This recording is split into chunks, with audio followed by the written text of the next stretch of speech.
জনাব কেমন আছেন? ভালো আছি। আপনি তো একজন হিন্দু সম্প্রদায়ের মানুষ। আগামী নির্বাচনে আপনার পছন্দের মার্কা কোনটি? আমার মার্কা হাত পাখা। আগামী নির্বাচনে আপনি হাত পাকা ভোট দিবেন? আমার পরিবেশ সহ দিয়ে আসছি এবং দিয়ে যাবো। আসসালামু আলাইকুম রহমতুল্লাহ। ওয়ালাইকুম আসসালাম রহমতুল্লাহ। আগামী নির্বাচনে আপনার পছন্দের মার্কা কোনটি? হাত পাখা।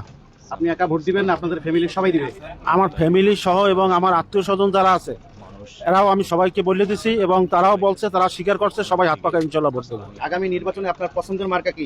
হাত পাখা হাত পাকায় ভোট দিবেন ইনশাআল্লাহ? ইনশাল্লাহ। আগামী নির্বাচনে আপনার পছন্দের মার্কা কোনটি? হাত পাখা মাকড়া। মুরব্বী, নির্বাচন তো চলে এসেছে, আগামী নির্বাচনে আপনার পছন্দের মার্কা কি? পাংখা। হাত পাখা। হাত পাখা আপনি একা ভোট দিবেন না আপনার পরিবারের সবাই দিবে? আমার সবাই দেবে।